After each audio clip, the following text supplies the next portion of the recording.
Gəlin bir anlıq düşünək. Tarixin gedişatını tamamilə dəyişdirən, amma çox vaxt adı böyük imperiyaların kölgəsində qalan bir qüvvə. Söhbət Səlcuqlardan gedir. Necə oldu ki, köçəri bir tayfa qısa zamanda dünyanın siyasi xəritəsini demək olar ki, yenidən cızdı? Baxın bu xəritəyə. Sadəcə inanılmazdır, deyilmi?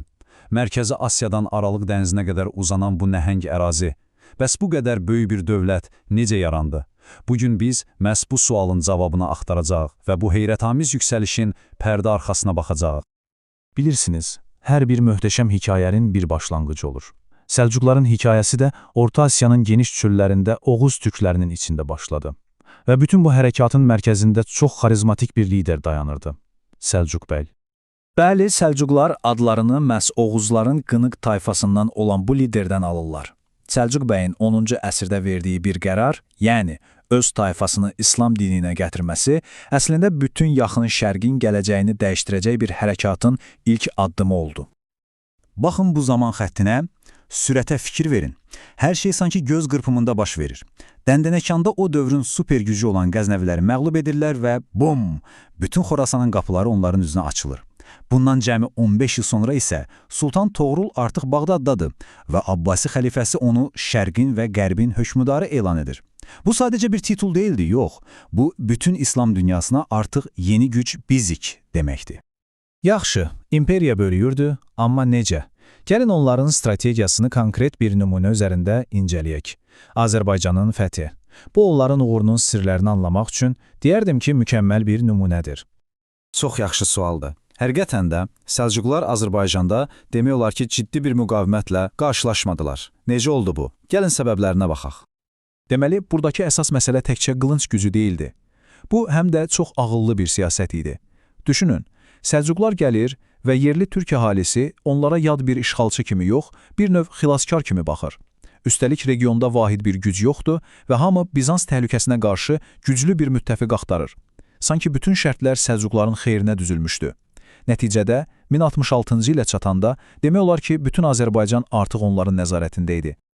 Və indi səhnəyə əfsanəvi bir ad çıxır. Sultan Alp Arslan. Bax, Səlcuq tarixinin ən qüdrətli, ən parlaq dövrü məhz onunla başlayır. Malazgirt, 1071. Bilirsiniz, bəzi tarixlər var ki, sadəcə rəqəmlərdən ibarət deyil. Onlar tarixin axarını dəyişən dönüş nöqtələridir. Bax, bu da onlardan biridir. Səlcuq tarixinin zirvə anına xoş gəlmisiniz. Təsəvvür edin o səhnəni. Döyüşdən əvvəl Alp Arslan sülh üçün elçi göndərir. Amma Bizans imperatoru Roman Diyegen o qədər özündən razıdır ki, elçiyə təkəbbürlə deyir, mən İsfahanda qışlayacağam, atlarım da Həmadanda. Yəni, bütün dövlətinizi ələ keçirəcəm. Türk elçisinin cavabı isə həm sakit, həm də bir o qədər mənalı olur. Atlarınızın Həmadanda qışlayacağı doğrudur, amma sizin harada qışlayacağınız, bax o hələ bəlli deyil. Və imperatorun o böyük təkəbbürü Səlcuqların məşhur, ölümcül Turan taktikası ilə qarşılaşdı. Bu taktika necə işləyirdi? Çox sadə, amma bir o qədər də dahiyanə idi. Güya məğlub olub qaçırmış kimi edirsən, rəqib arxanca gəlir və tələyə düşür. Sonra da ətrafını sarıyıb tamamilə məhv edirsən. Malazgirddə də bu taktika mükəmməl işlədi. Nəticələr sadəcə bütün dünyanı şoka saldı. Tarixdə ilk dəfə idi ki, bir Bizans imperatoru müsəlman bir hökmdara əsir düşürdü. Bu, o dövr üçün ağlasığmaz bir hadisə idi. Amma bu qələbə sadəcə bir döyüşün sonu değildi, yox. Bu, Anadolunun qapılarının türklərə əbədi olaraq açılması demək idi. Yeni bir dövr başlayırdı.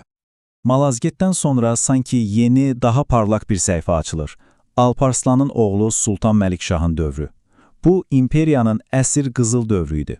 Sərhədlərin ən geniş nöqtəyə çatdığı, iqtisadiyyatın, elmin, sənətin böyük vəzir Nizamülmülkün rəhbərliyi altında çiçəkləndiyi bir dövr. Bu, təkcə hərbi gücün yox, həm də mədəniyyətin zirvəsi idi. Yaxşı, bu qədər nəhəng bir ərazini fəth etmək bir şeydir. Amma əsas məsələ onu idarə etməkdir, elə deyilmi? Bu böyük mexanizmi bir arada saxlayan, onu işləv vəziyyətdə saxlayan nə idi? Onların gizli silahı bəlkə də məhz iqtat sistemi idi. İlk baxışdan bu sadəcə torpaq paylamaq kimi görünə bilər.